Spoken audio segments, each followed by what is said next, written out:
Boa tarde. Começando um novo canal teórico do dia 27 de julho. Agradecer a presença novamente do Dr. Daniel, endocrinologista, médico da nossa rede. Gentilmente aceitou o convite de vir aqui conversar sobre diabetes e tentar ajudar a vocês no manejo do doente diabético nos módulos. Já que isso era uma solicitação dos residentes. Lógico que diabetes é uma patologia muito importante na nossa sociedade. Semana passada tivemos uma aula de hipertensão que também foi muito boa e muito importante. Então acredito que vocês, na verdade, vão concordar com a nossa aula e também agradecer novamente ao Dr. Daniel pela disponibilidade do horário dele e da presença dele. Muito feliz com a restauração física desse grande médico e grande colega. Um abraço para todos. Obrigado, doutor Jefferson. Obrigado pelas palavras, obrigado pelo convite. Boa tarde a todos. Prazer, Daniel, quem não me conhece. Talvez vocês ainda façam um ambulatório de transexualidade aqui nas quartas de manhã comigo, né? Por enquanto, um de vocês já esteve junto. Mas hoje o nosso foco vai ser diabetes, né? Temos pouco tempo para um assunto bem vasto, tem muita coisa para se falar sobre diabetes, né? Então, a gente... Eu vou fazer uma apresentação que eu já fiz anteriormente, atualizei algumas coisas, mas queria, acima de tudo, deixar aberto para vocês, se tiver algum tema que queiram conversar mais sobre ele em relação à diabetes, fiquem à vontade, tá? Não dá para esgotar tudo, mas o foco aqui que eu botei são cerca de 30 telinhas aqui. Em rever rapidamente a classificação do diabetes, né, sob um ponto de vista bem prático, alguns conceitos também fundamentais do tratamento, e a questão das mudanças de estilo de vida, que eu acho que costuma ser muito fraco quando a gente vai a algum local onde se fala sobre diabetes, né? Geralmente se fala muito sobre remédio e quase nada sobre mudança de estilo de vida, e é uma coisa que a gente precisa valorizar muito, não é nada, nenhum bicho de 7 cabeças. Então, alguns conceitos básicos de nutrição a gente pode e deve abordar ali com o paciente no consultório, de forma bem simples, direta. É o que eu vou tentar mostrar aqui. Fiquem à vontade para interromper a qualquer momento, tá? Bem, só terminando de me apresentar, né? Eu sou endocrinologista da rede já há mais de 10 anos, trabalho na Policlínica Sérgio Arouca e aqui também. Então, vamos fazer aqui uma classificação funcional do diabetes, né? Falar sobre a abordagem inicial e, importantíssimo, a estimativa da necessidade de insulinoterapia. Isso é sempre muito importante, a gente não perder o timing de insulinoterapia, não necessariamente da gente começar, mas saber que aquele paciente é um paciente que está pedindo insulina, né? E a gente prontamente agir, né? Quando identificar isso aí. E orientação alimentar. Então vamos lá. É sempre legal a gente lembrar da secreção fisiológica da insulina, né? Essa é a base para a gente entender toda a insulinoterapia. Então, a gente lembrar e conversar isso com o paciente, a questão das variações da glicose, né? A glicose não é uma linha reta, glicemia, né? Não é uma linha reta, ela aumenta com refeição, depois ela baixa, depois aumenta, baixa, tem seus altos e baixos. Isso aí é muito importante para o paciente compreender, mesmo sem insulinoterapia, né? ele vai poder planejar a alimentação dele, a rotina dele, a hora dos remédios, e a gente deve fazer isso junto, tendo em mente sempre esses altos e baixos da glicemia ao longo do dia. E os horários de refeição, isso aí é uma pergunta muito importante para a gente fazer. O médico que se propõe a acompanhar um diabético precisa conhecer a rotina de vida daquele paciente, isso é muito importante. Então, classificação etiológica, rapidamente, né? Diabetes tipo 1, uma minoria dos casos, né? Etiologia autoimune, em boa parte, outras de causa desconhecida. A chave do diagnóstico é essa perda precoce da produção de insulina, ou seja, é um paciente que, independente da idade dele, ele já abre um quadro de diabetes precisando de insulina. Esse é o diabético tipo 1.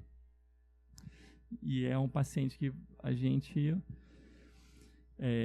pode não ter uma certeza de primeira que é um diabetes tipo 1, mas se você começar a desconfiar de que ele não tem produção nenhuma de insulina, ele precisa ser insulinizado para valer.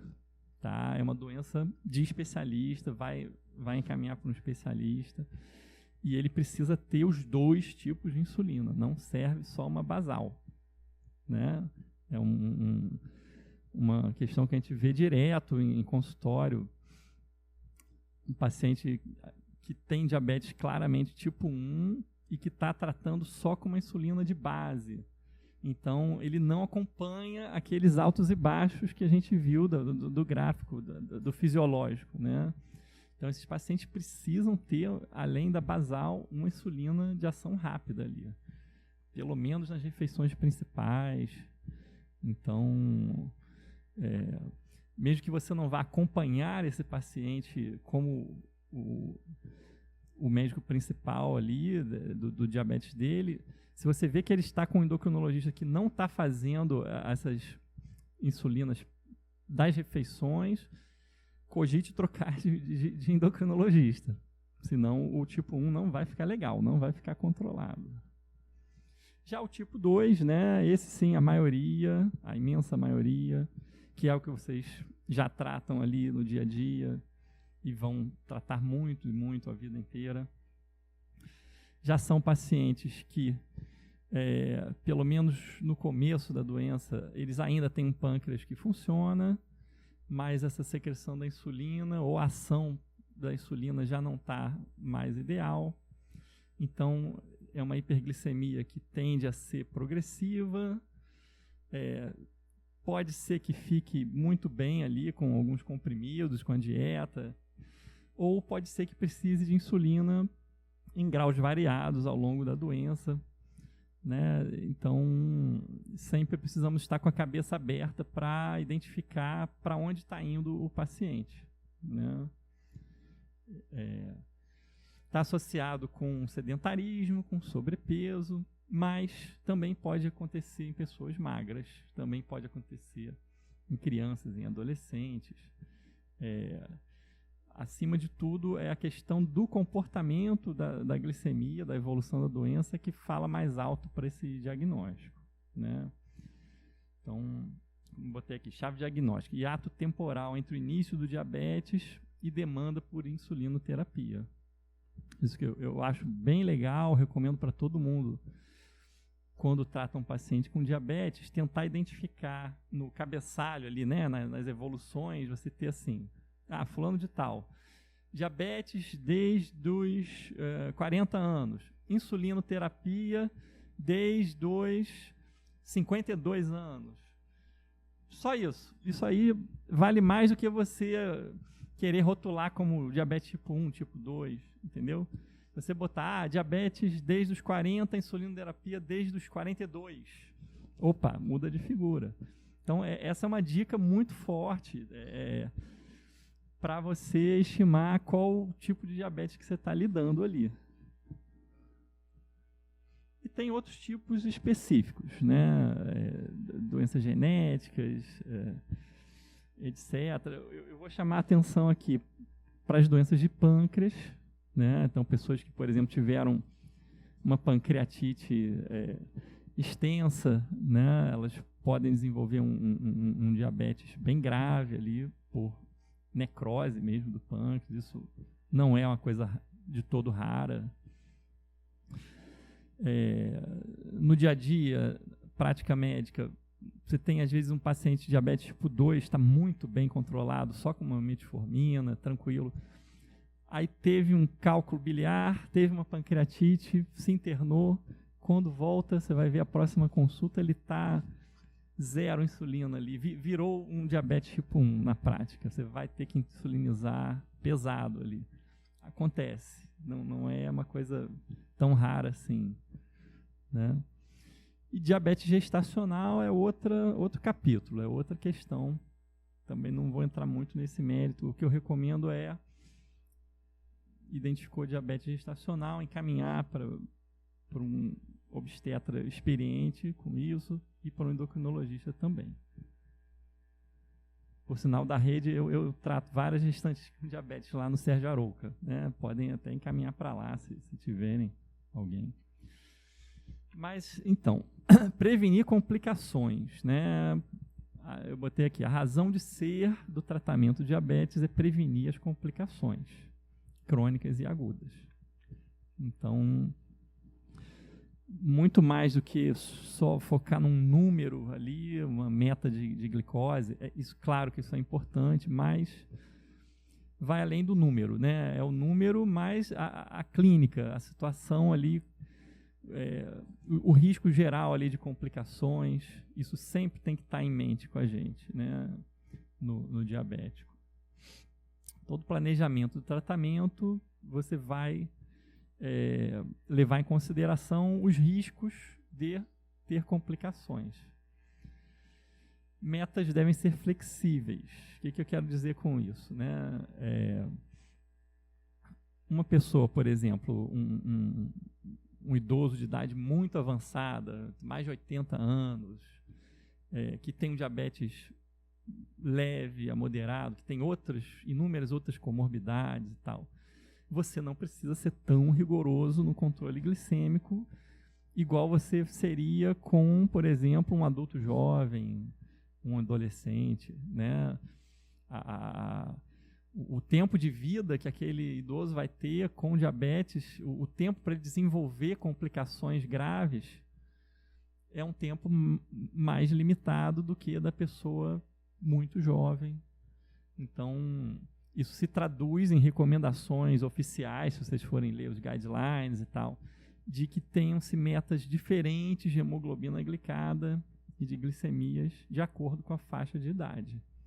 Então, isso vale tanto para um extremo assim, né, de um idoso muito idoso, quanto, por exemplo, um adolescente, que a gente sabe que é muito difícil você controlar perfeitamente.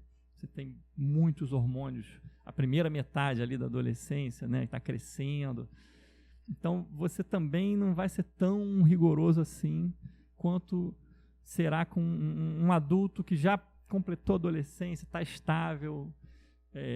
Aí é a fase de ouro ali de você ser rígido no controle glicêmico, né?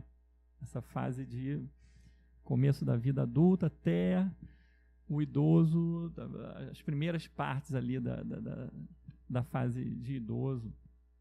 E as doenças de base da pessoa, né?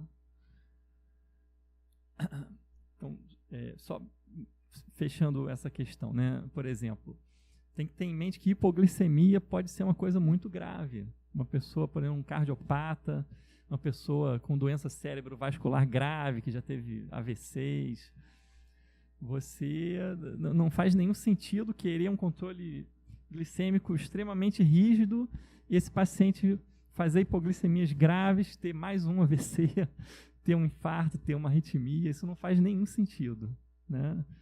Então, ter um senso crítico ao interpretar metas de glicemia, né?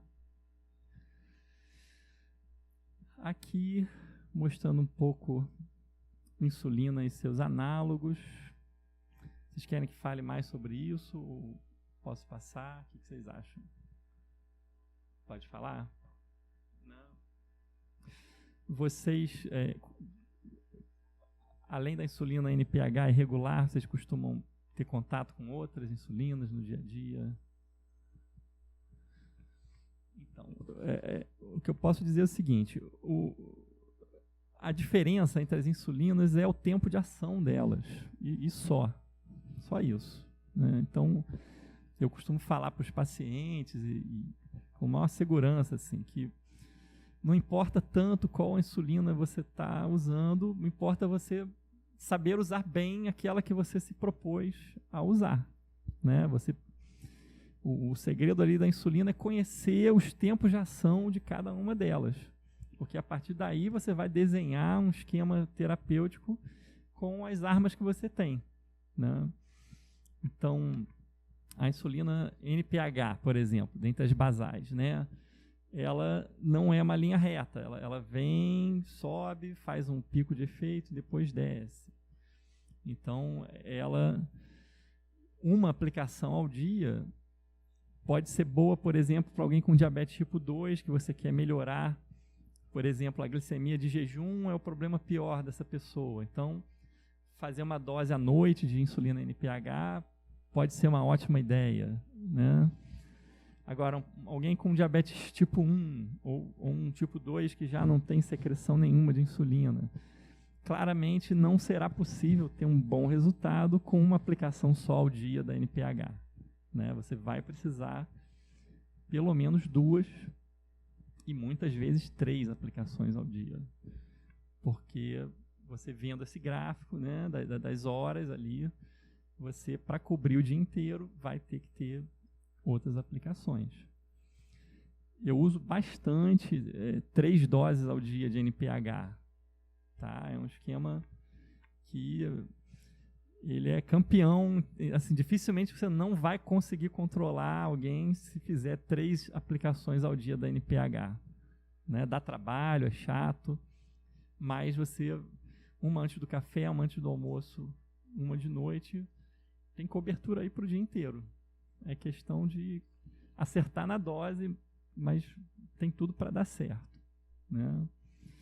As insulinas mais recentes, os análogos de insulina de ação longa, como eu botei aqui, a Detemir, que é o nome comercial Levemir, a Glargina, que é a Lantus e Basaglar. Tem outras hoje em dia de ação mais prolongada ainda, né? Tem até a insulina para aplicar uma vez por semana.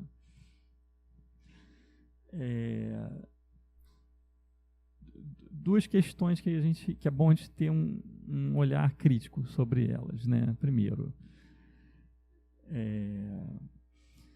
se for um paciente diabético tipo 1, como a gente viu no começo, né, só uma insulina basal não vai dar conta.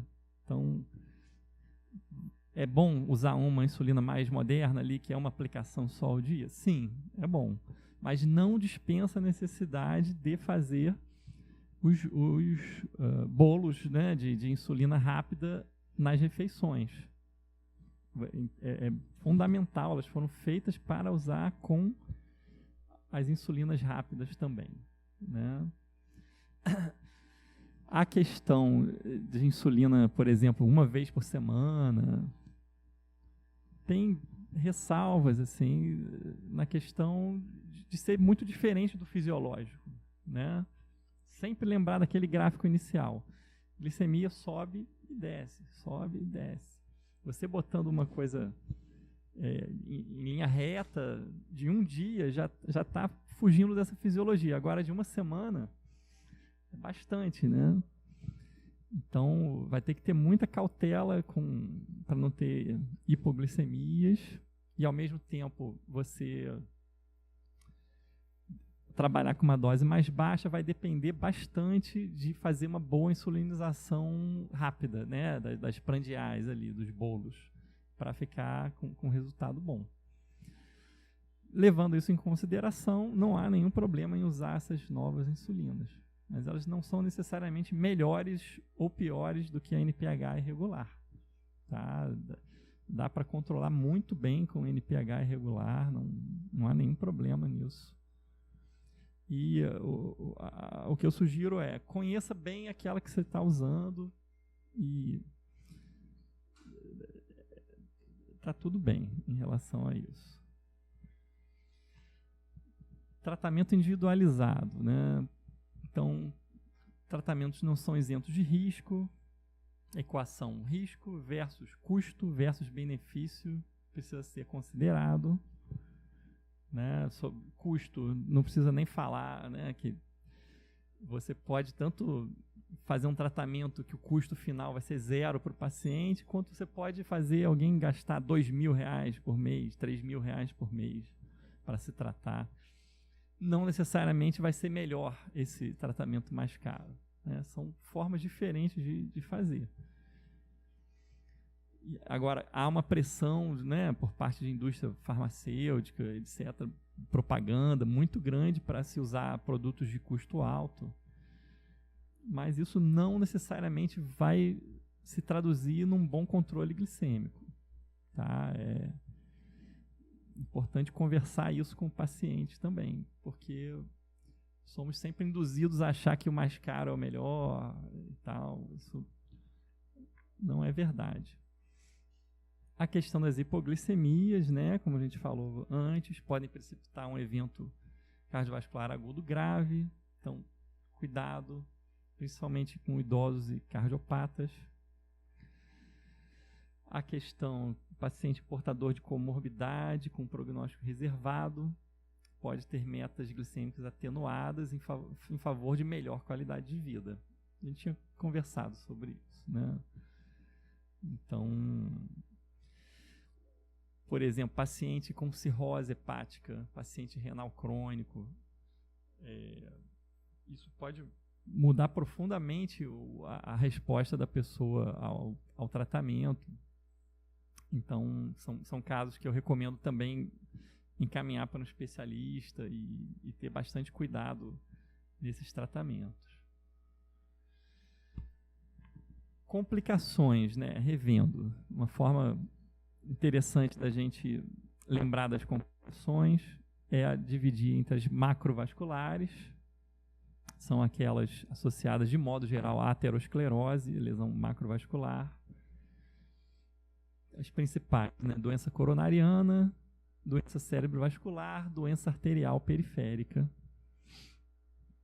Sabemos que o diabetes é um dos fatores de risco, mas não o único, né? Então, quando a gente pensa em macrovascular, é muito importante ter olhos para hipertensão, para dislipidemia, para o tabagismo.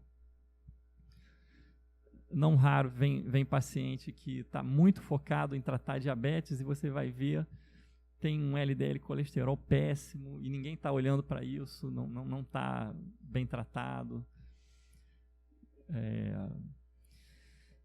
Às vezes, com bastante frequência até, o diabetes rouba a atenção nesses casos, né? Não é raro chegar um paciente que você vê que ele tem doença arterial periférica grave, que ele é coronariopata, etc. e tal, e tem um diabetes muito leve, que a contribuição daquele diabetes é mínima para aquele quadro, né? Mas isso pode não estar claro para o paciente ou até para o médico assistente, entendeu? Pode ter um coquetel de ser fumante, ter dislipidemia, hipertensão não está legal, etc. Mas só tem olhos para o diabetes, porque às vezes o diabetes mexe com a imaginação ali, então a pessoa cisma que é tudo culpa do diabetes, ou então o médico assistente não quer tratar as outras coisas, porque ele diz que o problema é o diabetes e lava as mãos ali. Isso é muito comum, gente, muito, muito comum. Não, tenham sempre cuidado para não cair nessa, né? Deem os devidos pesos a cada questão clínica ali do paciente. E as complicações microvasculares, essas sim são mais específicas do diabetes. As estatísticas mostram que temos correlação maior do controle glicêmico, da hemoglobina glicada, acima de tudo com essas complicações microvasculares, tá? As três principais, né, que a gente sempre precisa lembrar: retinopatia, a glomerulopatia e a doença renal crônica, e a neuropatia periférica. Né? Novamente, né, muito cuidado para o diabetes não ser o único protagonista. A pessoa pode, por exemplo, ter uma nefropatia de outra etiologia e que ninguém está vendo, porque só está pensando no diabetes. Então, sempre doença renal crônica. Tem que pensar nas coisas óbvias ali, em doença, em litíase, nefropatia hipertensiva, sempre estar atento à infecção. Outras coisas, cuidado, o diabetes vai por exclusão, né? Você viu que não tem outras coisas para tratar, beleza. Vamos encarar como uma nefropatia diabética. Mas a tentação de cara, tem doença renal, tem diabetes, pronto. Tem causa e efeito aí, cuidado. Neuropatia, então, né, Jefferson? Tem N causas. E também acontece de jogarem toda a culpa para o diabetes. Então, cuidado. Né? Nem toda dormência nas pernas no diabético é do diabético, né? É isso que ele está falando. A gente tem que tomar cuidado porque diabético está com dormência nas pernas, isso é do diabetes. Já vi muitas outras comorbidades, já vi outras causas, outras doenças paralelamente. Lógico que o diabético tem uma incidência grande nos nervos periféricos, mas a gente tem que ficar sempre atento, não achando que o diabetes é o assassino de tudo. Obrigado. E as queixas, né, de membros inferiores, de modo geral, o que a experiência diz é assim, muitas vezes vai ser multifatorial e frequentemente o paciente está focado, e o médico assistente também, em uma causa só. Então, às vezes está olhando muito para uma doença arterial periférica, não está vendo a neuropatia diabética, ou então tem uma doença venosa, uma insuficiência venosa crônica, e está erroneamente tratando como se fosse doença arterial, e por aí vai, né? Então, é importante fazer um diagnóstico preciso, ter em mente que pode ter várias etiologias, uma queixa como dor na perna, úlcera na perna, deformidade. Isso, com frequência, é multifatorial e faz diferença você abordar com carinho ali cada uma das etiologias. São tratamentos muito diferentes entre si, né? Mas dá para recuperar. Eu já vi tantos casos que pareciam impossíveis ali, de feridas, e que dá para tratar tendo essa abordagem cuidadosa, né? Diabetes e atenção básica, né? Como vocês sabem muito bem, deve ser a principal porta de entrada do diabético no sistema de saúde. Maior parte dos casos de diabetes tipo 2 devem ser tratados pelo médico de família ou clínico geral. Exames simples e medicamentos básicos são suficientes para a maior parte dos casos. E a educação em saúde deve ser oferecida para todos, né? Então, as informações para classificar o diabetes. Aquilo que a gente conversou no começo, né? Quando começou, foi lento e gradual, ou foi abrupto, foi agressivo. Então, muito importante caracterizar na anamnese, registrar no prontuário direitinho como é que foi esse curso clínico. Sempre levantar as doenças de base que a pessoa tem, né? Esse diabetes teve um contexto de infecção no começo, teve doença aguda, teve hospitalização, teve uso de corticoide, que muitas vezes acontece da pessoa desenvolver depois que teve uma infecção grave, às vezes vem com uma medicação do hospital e que não necessariamente é o que a pessoa vai precisar ali no ambulatório, né? Então, tem em mente essa questão de como pode mudar muito, dependendo do contexto. E os tratamentos precisam ser rapidamente adaptados, né? Por exemplo, um idoso teve uma pneumonia, tinha um diabetes leve, aí descontrolou completamente numa internação prolongada, ficou fazendo uma insulinoterapia pesada, aí teve alta com referência para tensão básica, usando insulina em doses bem altas. Aí ele chega em casa, passou a infecção dele, passou aquele estresse todo metabólico, e aí naquela rotina da pessoa, de repente aquele esquema de insulina pesado deixou de ser o que ela precisa. E aí pode começar a dar hipoglicemia direto, perigosas até, né? A pessoa pode até acabar voltando para o hospital porque teve um evento cardíaco de hipoglicemia. Então, recebeu aquele paciente, especialmente esses deshospitalizados recentemente, ter muita atenção se está adequado ou não aquele esquema que está usando, aquele esquema que saiu do hospital. Isso é bastante frequente de acontecer, né? Pessoas que usaram corticoide. Então, a situação extremamente comum de uso de corticoide aí com idoso, que a gente vê no consultório comumente. Cirurgia de catarata, né? Doenças respiratórias. Agora, no Covid, teve muita gente que tomou corticoide em excesso, né? E descontrolou diabetes. Então, o corticoide também sempre deve ser perguntado sobre, especialmente quando é um diabetes não bem controlado. Você pode, às vezes, facilmente controlar, simplesmente tirando ou reduzindo aquele corticoide que a pessoa usa. E a maioria dos pacientes não fala que usa corticoide ou nem sabe que usa, né? Então tem que perguntar sobre colírio, medicação para o nariz, na pele. Semana passada mesmo, eu atendi uma idosa, ela estava usando dexametasona 8 miligramas ao dia há uns 10 anos.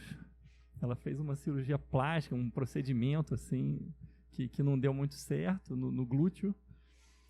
E foi uma médica de fundo de quintal que fez e tal, e que passou a dexametasona e ela ficou usando, e ficou 10 anos usando. Então chegou absolutamente cushingoide, diabetes totalmente descontrolado, e a gente identificou 8 miligramas de dexametasona, uma coisa altíssima, uma dose cavalar.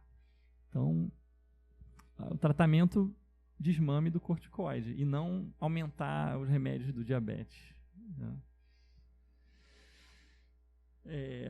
Ainda na anamnese, né? Pergunta: houve mudança brusca na exposição a fatores de risco? Então, por exemplo, uma mudança do local onde mora, um casamento, um novo emprego.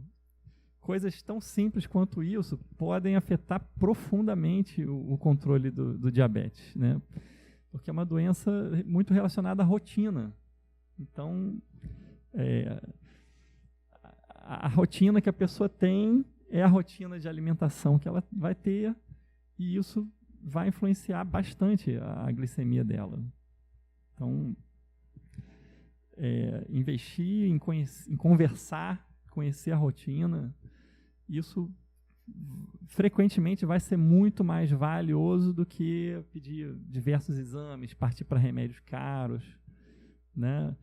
É você desenhar o tratamento para a rotina que a pessoa tem.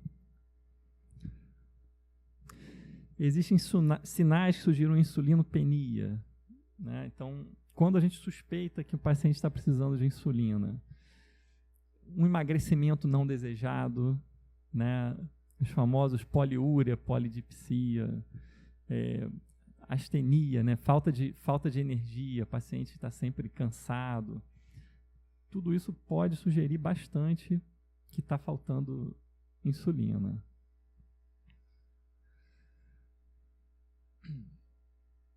Acompanhamento do caso, né? Então, perguntas para a gente sempre estar se fazendo quando o paciente retorna. Está tendo uma boa resposta aos hipoglicemiantes orais? glicemia de jejum e hemoglobina glicada, elas estão altas. Uma dica clássica, né? A glicemia de jejum está alta, então vamos aumentar a NPH da noite. Vai aumentando pouquinho em pouquinho até chegar pelo menos num jejum bem controlado. Isso é fácil de fazer. Isso, para quem se sentir seguro, dá para fazer, vai aumentando devagarzinho. Caso a hemoglobina glicada permaneça alta, mesmo com o jejum controlado, o que isso significa? O que isso indica para a gente? Que está fazendo hiperglicemia ao longo do dia, né? Então, já está com doses máximas de hipoglicemia anti-oral, então talvez precise começar uma segunda dose de insulina, fazer de manhã uma dose de insulina. Sempre manter o vínculo, mesmo quando referencia para o endócrino. E o paciente pode ter complicação mesmo com glicemia controlada, né? Podem ter coisas de um passado de controle glicêmico ruim, a tal da memória metabólica. Então, às vezes, o paciente, naquele momento, se apresenta bem controlado, mas ele pode ter ficado exposto anos e anos a glicemias altas.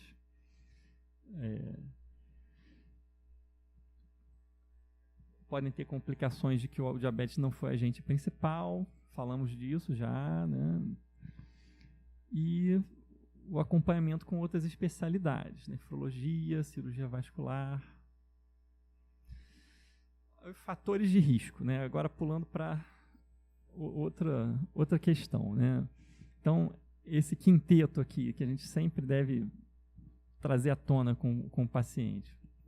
Os fatores de risco que se pode modificar: tabagismo, alimentação não saudável, uso nocivo do álcool, obesidade, sedentarismo.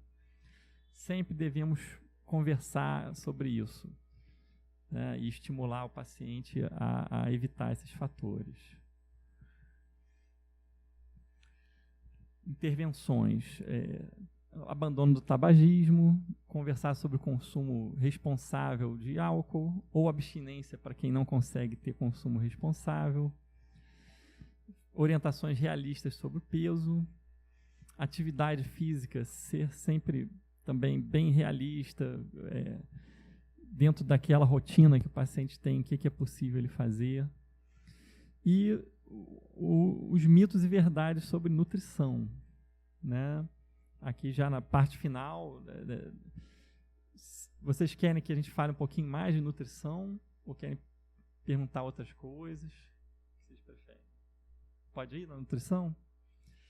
Então vamos lá, né? Mitos e verdades. Como educar o paciente, né? Dieta pronta ou autonomia alimentar, né? Aí tem aquelas perguntas de consultório: doutor, barrinha de cereal é bom? Eu posso comer pão? Eu não posso comer batata nunca mais? Então é muito frequente vir com esses tipos de raciocínios esdrúxulos, né? Mas que são repetidos por profissionais de saúde. Tem também aquela questão dos nutricionistas que passam só coisas caras e que estão na moda. Então, por exemplo, chia, goji-berry, quinoa, que uma pessoa que tem pouco poder aquisitivo não vai comprar, né? Então, a gente deve trabalhar estimular alimentos acessíveis, então, e saudáveis. Por exemplo, feijão, muito saudável. O feijão é sempre saudável.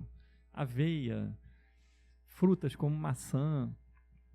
Então, falar isso com todas as letras com o paciente. E, às vezes, até dar um pitaco ali na dieta do nutricionista, porque, mesmo no SUS, muito nutricionista passa dietas que é de cair o queixo se você olhar o que está recomendando, né? De coisa em termos de ser caro. Eu, particularmente, gosto muito de tentar ir além na educação alimentar do paciente. Então, claro, você não vai fazer isso de uma vez só, mas tendo tempo, sendo um paciente que vai voltar e você vai conviver muito tempo com ele, por que não explorar um pouco mais isso, né? Então, conversar sobre os tipos de proteína, a importância de comer proteína. Muita gente não come proteína de noite, né? Faz só um lanche de pão com margarina e café e vai ficar desnutrido, né? Vai ser muito difícil controlar peso, controlar glicemia. Então, mostrar quais tipos de proteínas que tem, informar sobre proteínas vegetais. Às vezes, falar para a pessoa, olha, feijão tem proteína, por exemplo, né? Gorduras, conversar sobre o que são as gorduras naturais, o que são as artificiais, porque também tem muita informação errada, tem muito questões antigas de que não pode comer manteiga, não pode comer carne de porco, blá blá blá. E na verdade a pessoa consumindo, sei lá, sorvete diet, que é pura gordura vegetal hidrogenada. Então, tirar essas, rever com o paciente, né, o entendimento dele sobre isso. Sobre os carboidratos, a questão das fibras, eu sempre gosto de explicar e dar exemplos. A questão dos líquidos, das bebidas açucaradas, é a primeira coisa a tirar da dieta.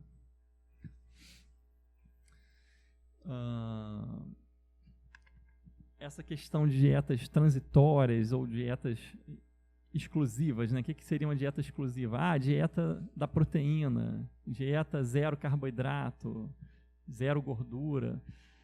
Nada disso se sustenta a longo prazo, né? Ninguém consegue viver eternamente sem carboidrato, sem gordura. Então, isso precisa ser conversado, porque pessoas vêm com conceitos equivocados.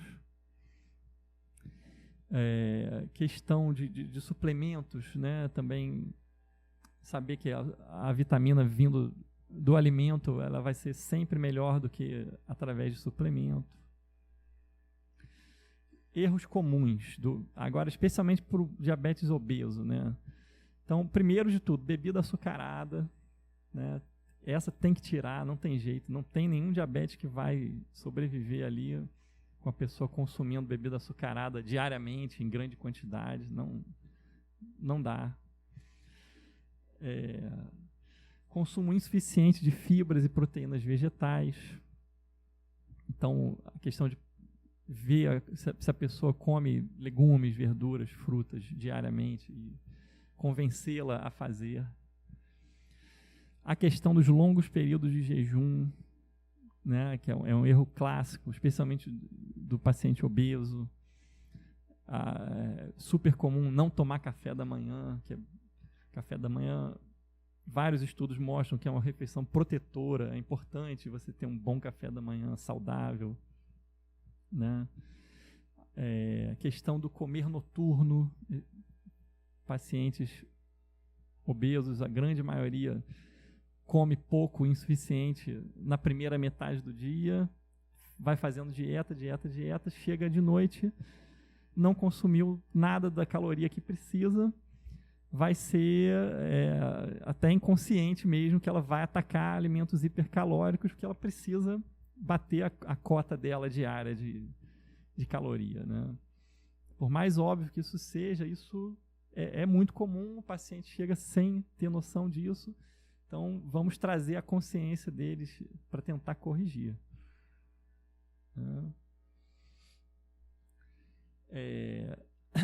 Então, essa questão, será que toda caloria é igual? Né? Tem algumas dietas, né, que trabalham como se toda caloria fosse igual. Aquele vigilante do peso, que foi por muito tempo popular e tal, uma caloria vinda de uma Coca-Cola ou de uma maçã, não tem distinção ali, só conta caloria, só conta carboidrato, isso aí não faz nenhum sentido, né?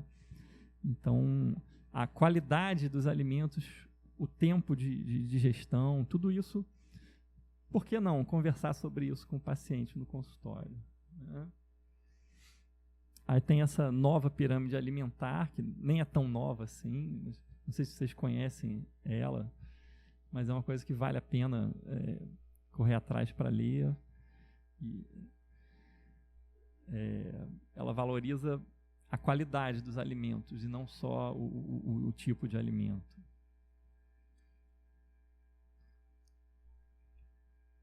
Então, sobre os carboidratos, né? As fibras,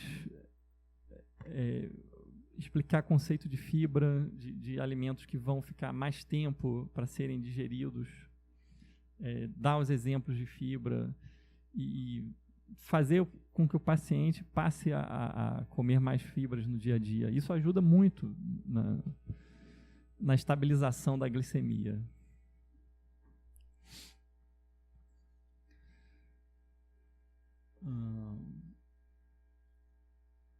Questão das gorduras, né? Gordura trans, né? Explicar como as gorduras artificiais feitas com hidrogenação industrial, elas estão presentes em quase tudo. Então, um alimento popular ali entre nos diabéticos, eu como biscoito, água e sal, né? Tem muito difundido essa questão de achar que água e sal é só água e sal. Não.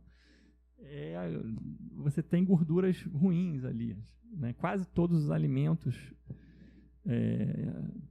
industrializados têm muita gordura trans, e trazer isso à tona e reduzir esse consumo significa melhorar a saúde do paciente. Então, essa dieta do diabético, na verdade, deve ser semelhante a uma dieta universal, deve ser uma dieta saudável, como para qualquer pessoa seria bom, né? Então, equilibrado entre frutas, grãos, vegetais, proteínas, lácteos.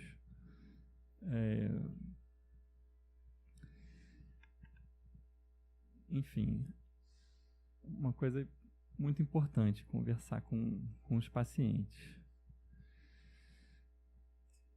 Vocês gostariam de conversar sobre mais algum tema de diabetes, medicação, enfim, deixa eu abrir para vocês.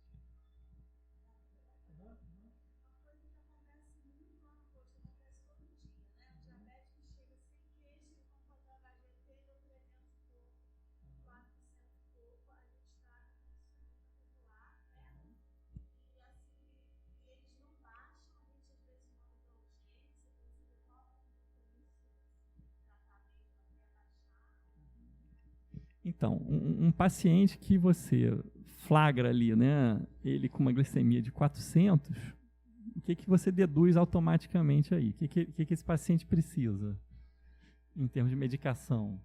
Insulina, né? Isso aí claramente é um paciente que está pedindo insulina.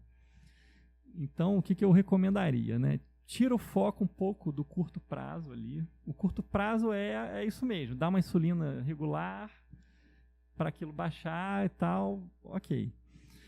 Mas isso é pouco importante, né? Desde que ele não esteja em cetoacidose diabética, como a maioria das vezes não vai estar, né? Então, assim, o mais importante é você usar aquele momento, tá? Aproveita que aquilo causou uma comoção ali no paciente, na equipe e tal, para usar como um gatilho para começar a insulinização.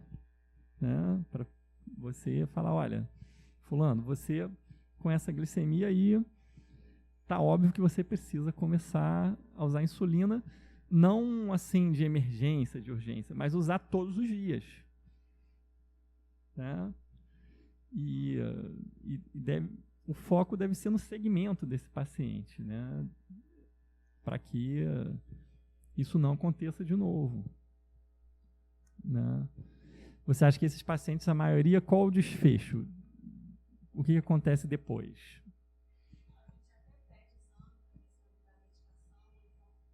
Então, encaminho para o endócrino. Porque muitos que são alcoólatras, aí aparecem, continua o tratamento. Mas a gente, quando está muito alto assim, eu encaminho para o endócrino, porque não vai Então, como você falou, né, alguns são alcoólatras, etc. Esses pacientes, eles precisam de um enfoque muito especial ali, né, porque nitidamente tem coisas erradas na vida dele, na rotina dele. Talvez tenha que ser um paciente que, independente dele ir ou não para o endocrinologista, precisa ter um plano de cuidado integral ali para ele, de rever aquilo que eu falei várias vezes hoje, a rotina de vida, né? Como é que está a vida dessa pessoa? O que não está legal aí, né? Muitas coisas provavelmente não estão legais, mas assim, vamos tentar organizar, fazer um plano, lista de problemas, né? Qual o problema principal? Talvez o primeiro ali seja realmente começar insulina, ok. Depois, qual o próximo problema? É parar de beber? É diminuir a bebida? Né? Qual o terceiro problema? É rever a rotina ali de alimentação dessa pessoa, como é que está? Essa pessoa está conseguindo se alimentar? Né? Chega comida na casa dela? Não chega? Se não chega, o que a gente pode fazer? Tem algum dispositivo social aí que pode ajudar no fornecimento de alimentos adequados? Enfim, acima de tudo, não perder a calma, né? A gente ter calma, fazer uma abordagem ali sistemática, problema por problema, hierarquizar os problemas, né? Começar pelos mais graves, ir resolvendo, mas é o que há para se fazer. Acima de tudo, não desistir do paciente, né? Eu sei quanto é difícil com a agenda lotada e tal. Então, assim, pede ajuda para supervisão, vê se às vezes um outro profissional da equipe, né? Talvez alguém do serviço social pode dar uma ajuda extra, alguém da saúde mental. Mas, assim, se a gente vê só pelo ponto de vista da glicose, do momento, a gente vai perder essa batalha. Não, vai apagou o incêndio, amanhã tem outro, e por aí vai. Daniel, eu queria fazer uma pergunta a você, que eu fui diretor de um posto lá em Jurujuba há muitos anos e também atendia lá no ambulatório de neurologia. Eu acho que a pergunta da Marília, talvez ela não tenha conseguido explicar tudo, eu não sei se era isso que ela queria perguntar. Um paciente diabético que chega na unidade, se tem um mínimo de um protocolo que eles possam seguir antes dessa consulta do endócrino. Porque, às vezes, o paciente chega lá no posto, está com 300, aí a Marília olhou para o doente e dá vontade de ela botar num Uber ou no táxi ou no carro dela e levar lá no endocrinologista do Sérgio Aroca para o cara já atuar naquele doente. Mas essa saída da Marília com aquele doente até chegar no Daniel, às vezes demora. Eu via isso no posto, muito bem visto. O doente teve uma crise convulsiva. O cara olhou para o doente, não teve uma crise convulsiva? Parecida neurologia. E aquele doente fica 3 meses, rapaz, 2 meses sem um tratamento, sem uma investigação e sem nenhuma avaliação neurológica, esperando o doutor lá daqui da frente. Então, não sei se é isso que a Marília quis colocar, mas o que nós vamos fazer, o que a gente poderia, de um doente que chegou com 300, ou um doente que já toma, ou se eu posso começar um hipoglicemiante, ou não posso, entendeu? É só... Eu sei que isso não é muito matemático, mas eu acho que eles que estão lá na ponta talvez tenham essa dúvida, acho eu, do que eles podem fazer de benefício para o doente conseguir e marcar essa consulta com o endocrinologista. Porque eu não acho que isso aí é muito imediato. Demora algum tempo? Sim, né? Entendeu, Daniel? Então, eu não sei se... Não sei não, tenho certeza que eles poderiam dar algum tipo, é igual, teoricamente, qualquer doença, né? Se tiver uma hipertensão grave e tal, que vai marcar com um cardiologista, bom, não vou mexer em nada, não vou dar remédio nenhum. Isso acontecia de toda vez comigo. O doente marcava comigo, eu tive uma crise convulsiva em abril, depois tive uma outra em maio, e chegava para mim em agosto. Tudo bem, ninguém é neurologista, ninguém tem que saber. Mas, não, na verdade, o doente teve 2 convulsões. O que eles podiam fazer para que não acontecesse isso de novo? Ou esperar o doutor Jefferson, o doutor Pedro, o doutor Manuel, ou a doutora Rosana, que vai ver esse doente. Então, eu acho que não existe protocolo, eu sei que talvez não tenha, mas o que a gente pode fazer com esse doente antes de chegar no doutor Daniel, que esteja lá no posto? Não sei se eu falei besteira, não sei se é o que vocês estão pensando em relação a isso, porque eles ficam meio sem conduta, eles não sabem se dá um metformina, não sabem se dá insulina, não sabem se dá um hipoglicemiante, não sei se ele... Aí eu queria saber de você o que poderia encaminhar um pouco para eles não ficarem aflitos esperando você. Então, vamos lá, bem Não sei prático, se é isso. bem prático. Tá? Vocês precisam diferenciar clinicamente mesmo ali, tá? É uma cetoacidose diabética ou é só uma hiperglicemia de alguém que já está tendo hiperglicemia todo dia, toda hora, né? O que pode dar dicas para a gente diferenciar isso aí? É muito parecido com a crise hipertensiva, né? A questão de você ter um paciente que todo dia está 17/11 a pressão, ela está acostumada com aquilo, ou é uma pessoa que está com 16/10, mas que até ontem era 12/8 e aí ela está passando mal. Então, a questão de caracterizar-se como uma urgência ou uma emergência na hiperglicemia tem muito a ver com o tempo em que aquela glicemia aumentou, tá? Então, imagina uma pessoa que não tem diabetes e de repente tornou-se diabético. Às vezes, com até menos de 300 miligramas por decilitro de glicemia, ela pode estar muito mal, se é uma coisa que subiu rapidamente, né? Então, a clássica cetoacidose diabética, imagina um adolescente que abriu um quadro de diabetes tipo 1. Uma elevação muito rápida de glicemia, a pessoa vai estar se sentindo muito mal, tá? Ela pode ter alterações da respiração, ela pode estar taquipneica, se ela tiver acidose. Ela pode ter alguma alteração do sensório, pode estar desorientada ou agitada, ou até mesmo evoluindo para comatoso, se for muito grave. Vai estar desidratado, bastante desidratado, né? É uma emergência grave que precisa hospitalizar. Como é que a gente trata uma cetoacidose diabética? Hidratação. Se possível, se a pessoa está consciente, começa já com líquidos mesmo, via oral, mas se você achar que tem risco de broncoaspirar, apenas hidratação venosa, soro fisiológico, insulina na veia, né? Mais uma vez, enquanto espera, você pode começar com uma insulina regular, subcutânea, fazer uma dose. Você pode fazer empiricamente 6 unidades, 8 unidades, num caso como esse que você falou, 300, 400. Alguma dose de insulina você pode começar a fazer. Mas, quando a pessoa tiver já com um acesso venoso bom, monitorizada, o ideal é fazer em bomba de infusão um dripping de insulina, né? Você vai fazendo tantos ml hora e vai ajustando conforme a glicemia. Então, você vai dando insulina e hidratando. Hidratar é muito importante. Na verdade, qualquer situação de hiperglicemia, a hidratação é tão importante quanto a insulina, né?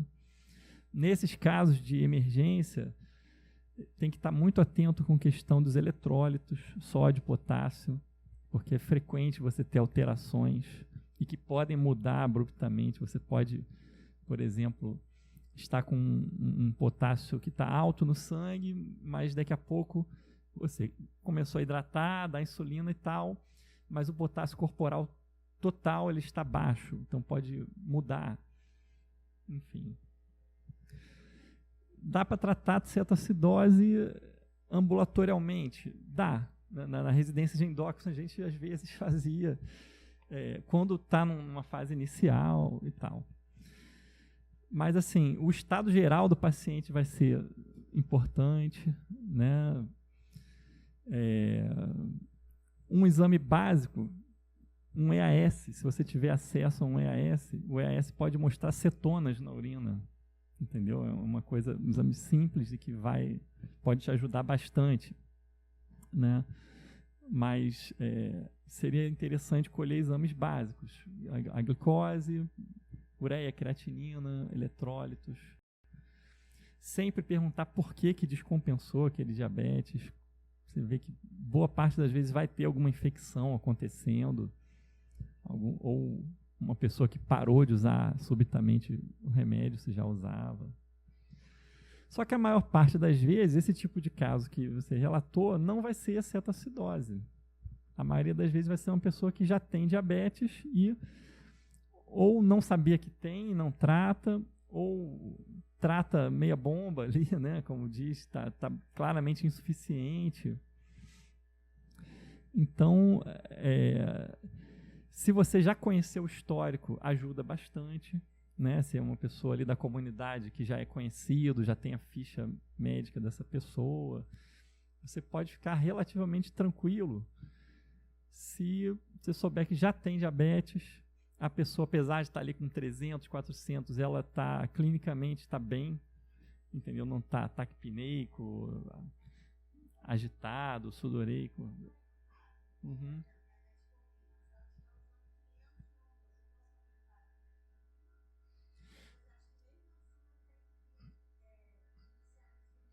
Então, são duas coisas diferentes, né? Você pode e deve aumentar essa metformina para ela, a partir do dia seguinte, fazer assim, mas para aquele momento, aquilo não vai surtir grandes efeitos, tá? Para aquela glicemia ali que está mais alta, o tratamento de choque, por excelência, é a insulina regular, né? E a hidratação, exatamente. Então, assim, bem prático, num contexto ali de atenção básica, você traz um copinho de água, bota a pessoa para beber água, deixa ela sentada, descansando, faz uma dose de insulina regular subcutânea, como eu te falei, 6 unidades, 8 unidades, deixa ela de repouso, hidratando, vai monitorando clinicamente como é que está a pressão. Elas terão condição, todos teriam condição de fazer isso nos módulos. Não, isso é muito tranquilo de se fazer. Tá? Muito tranquilo. Isso tem insulina regular lá dos módulos, dá para fazer. Muito tranquilo, né? E assim, não fique tão preocupada em tem que ir embora com uma glicose perfeita. Não. Pensa no paciente, né? Na clínica dele, né? A gente quer liberar para casa, dar alta para esse paciente com ele bem, né? Sem ele estar sintomático, digamos assim, né? E muitas das vezes ele nem vai estar sintomático. Foi uma glicemia aleatória, né? Aí é importante a gente educar os nossos colegas no local de trabalho para não terem hábito de ficar fazendo glicemia aleatória capilar. Porque a pessoa pode ter acabado de comer, né? Eu acabei de almoçar, se eu dosar agora minha glicemia vai estar alta, porque tem horário certo para fazer glicemia capilar, né? A informação da glicemia capilar vai ser útil principalmente se for antes de uma refeição, né? Antes do café, ou do almoço, ou do jantar, ou num horário padronizado, por exemplo, 1 hora depois do almoço, ou 2 horas depois do almoço, mas contadinho no relógio. É aí que você tem estudos, tem um valor de referência, né, para você dizer se está alto, está baixo.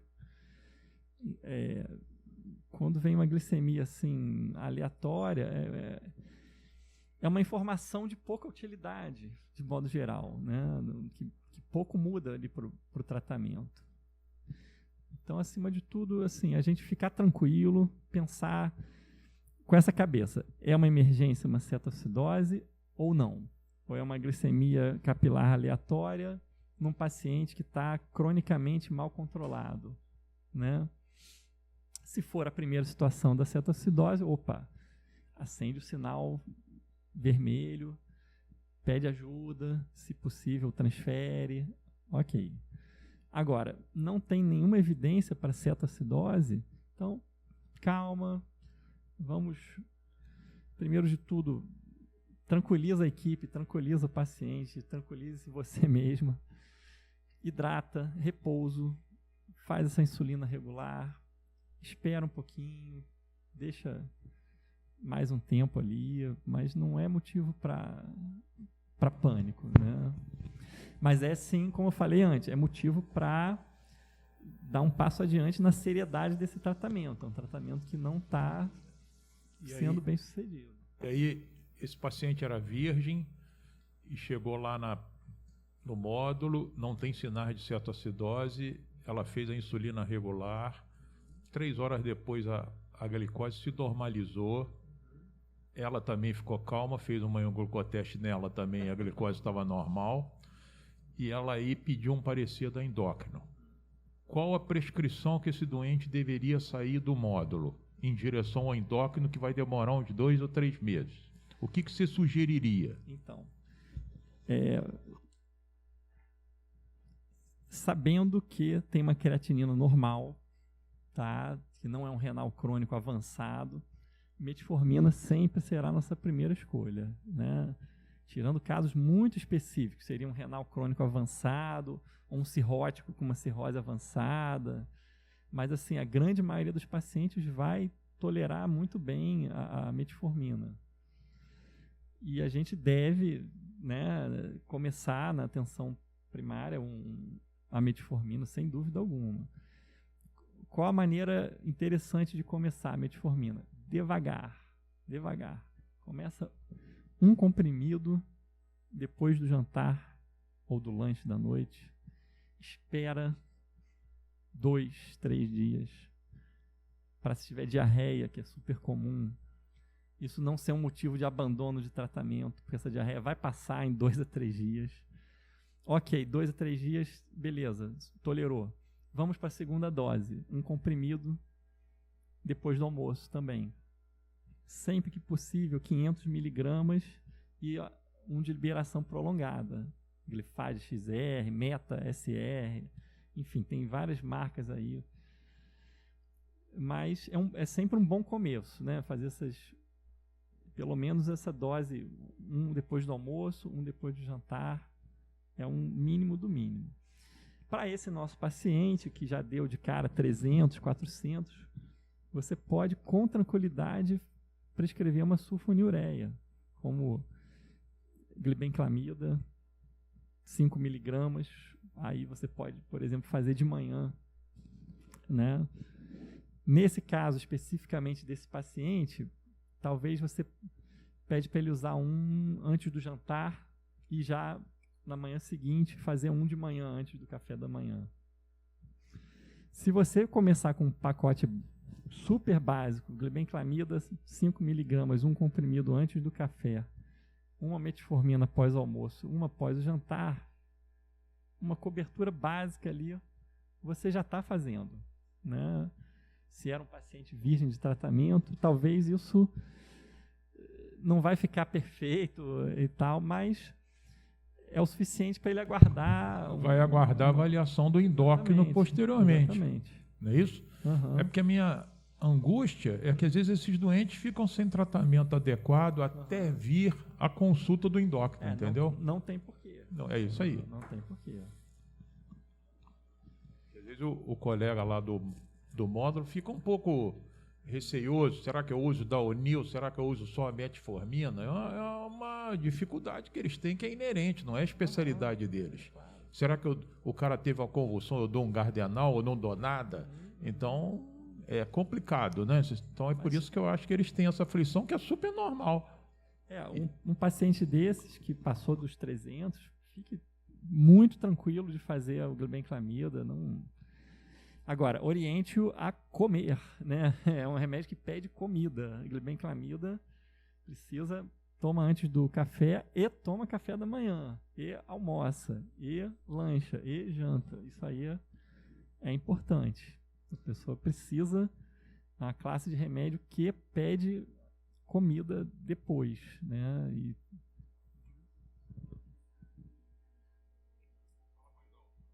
Aqui, ó. Sua vozinha já é baixa, e aí a gente gosta de aprender.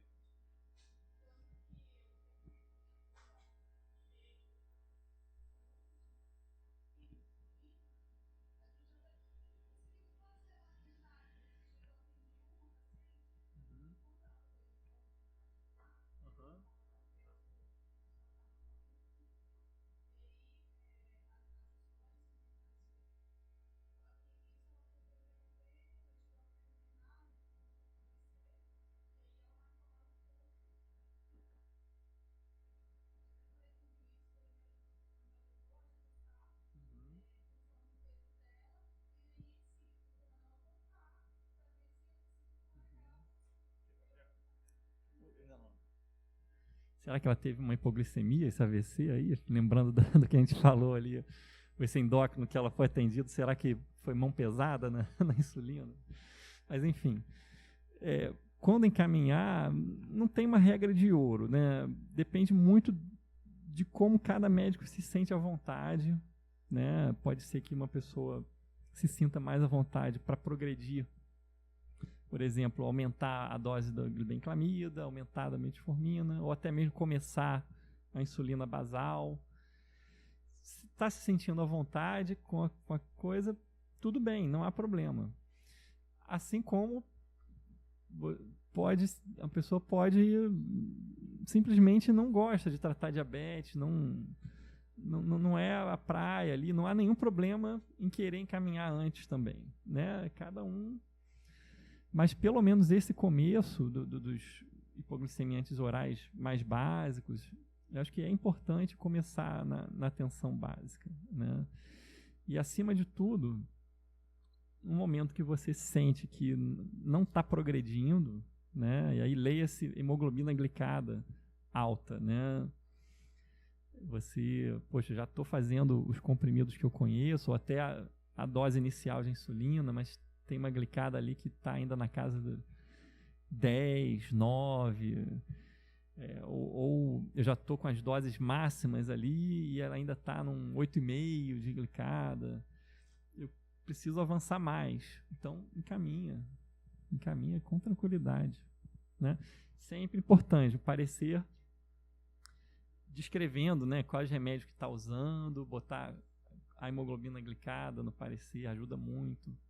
Que não é raro o paciente chega na consulta de endócrino, de SUS, e chega sem exame nenhum, né? Está escrito diabetes mal controlado, mas não está quantificado, né? Então, um exame tão simples quanto a hemoglobina glicada ou a glicemia de jejum, se você bota essas duas informações, já ajuda muito, né? Já dá uma base para estimar ali o que precisa fazer, né? Se, poxa, eu vou cair dentro de insulina agora, imediatamente, ou não, eu vou tentar mais aquela outra parte de conversar sobre a rotina, os hábitos.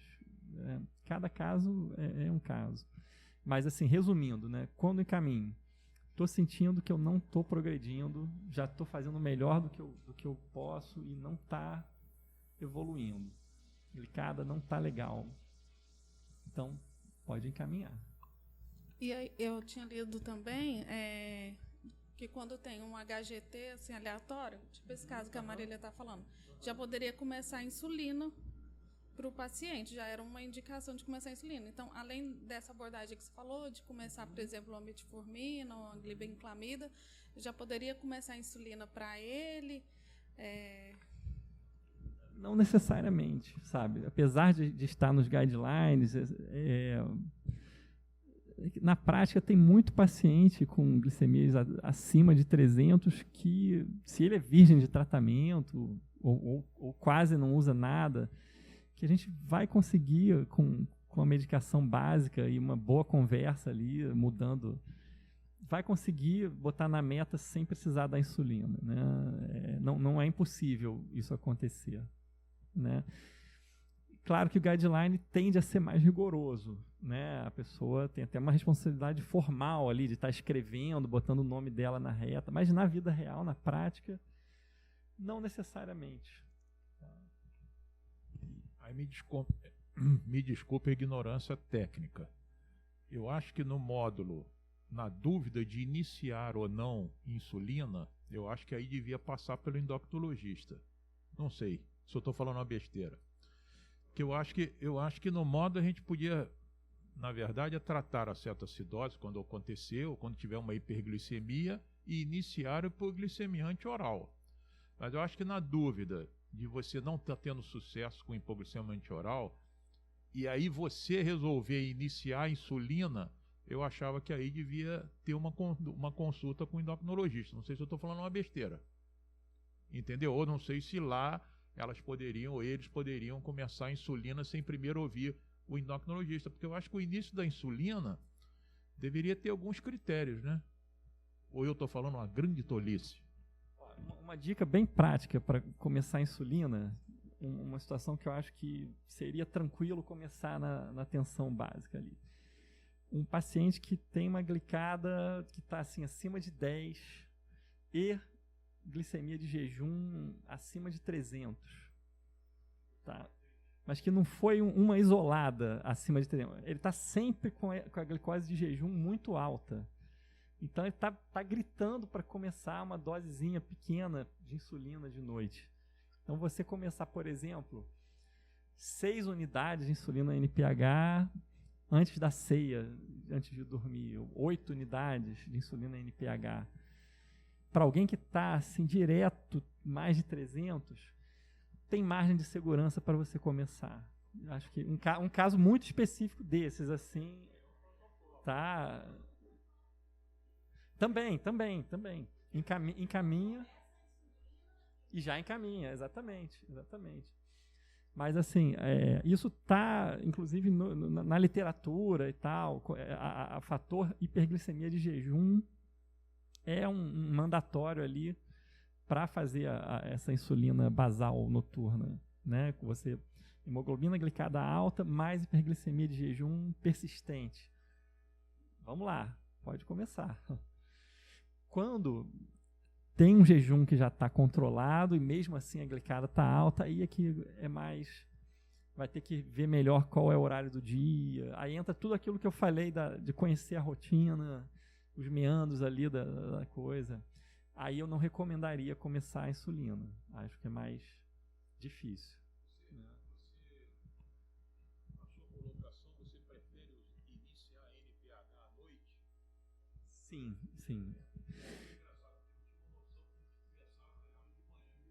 Uhum. Aí esse começar à noite é muito importante que seja antes da ceia, colado na hora de dormir, porque, lembrando aquele gráfico, né, do tempo de ação, você está dando de noite para agir de manhã. Então, você quer que a pessoa acorde com a glicemia boa e permita que a dieta e os comprimidos façam um efeito ao longo do dia. Né? É sempre que a gente vai fazer assim? Não. Mas é a situação mais óbvia, mais fácil, que não tem muito o que discutir. Entendeu? Quando tem essa... Já acordando ali, estourando de hiperglicemia. Né? Agora, por exemplo, um idoso que tem uma função renal limítrofe, etc., você tem muito receio de ter hipoglicemia, e ele está com a glicose bastante alta. Talvez seja um caso de você fazer a NPH de manhã. Né? Você fazer, mais uma vez, uma dose baixinha enquanto espera aí para o endocrinologista, mas você quer segurar com alguma coisa de insulina, não deixar zero de insulina ali. De vez em quando tem os pacientes idosos que não tem condição de aplicar sozinho, ou que é deficiente visual. Então pode ser uma alternativa, você em vez de fazer à noite, você fazer pela manhã, que outra pessoa vai aplicar, e às vezes ela não pode usar comprimidos, porque é um renal crônico e tal. Então, você fazer uma dose pequena ali de manhã, 8 unidades, 10 unidades de NPH, também é melhor do que nada. E também é algo que eu também não veria problema de começar, de vocês mesmos começarem, né? Ainda mais se for só a insulina e mais nada. Né? Pô, não tem como. Tem a creatinina de 2,5 ali. Eu não vou fazer a glibenclamida, não vou fazer metformina. O que eu faço até essa pessoa chegar no endócrino? Faz uma dose baixinha de NPH de manhã. Faz 8, faz 10. Melhor do que nada. Às vezes é o suficiente para não deixar cair em cetoacidose.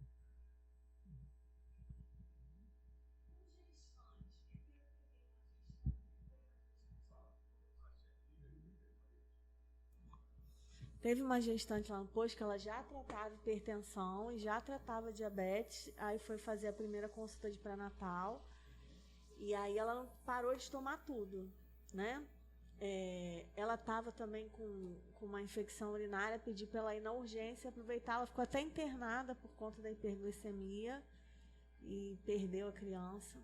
Como que a gente pode fazer até para não ter que mandar para urgência ou manda para urgência para ajustar essa dose de insulina na gestante? A gestante você também pode ir nessa lógica que eu falei do idoso, etc. Você fazer uma dose pela manhã, uma dose baixinha de NPH, entendeu?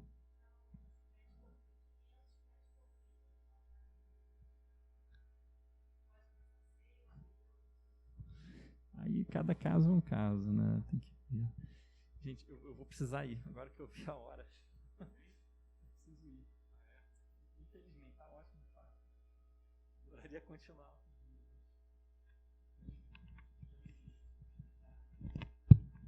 Bom, essa aula aqui, se a gente deixar aqui, tem certas aulas que vão se alongar aí 2, 3 horas, porque é um assunto muito abrangente e importante.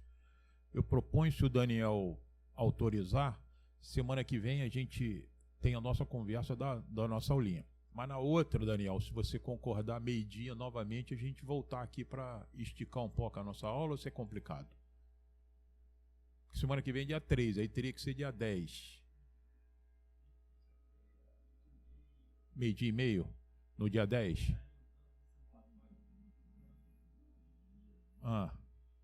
Então vocês pensem, anotada isso, para dia 10, sem ser dia 3, semana que vem. No dia 10, a gente continua com o Dr. Daniel para esclarecimento e dúvidas lá dos nossos pacientes do nosso ambulatório, ok?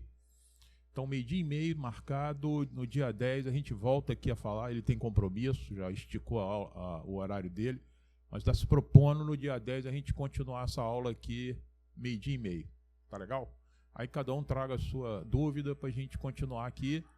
Quero agradecer muito a presença dele, muito oportuna.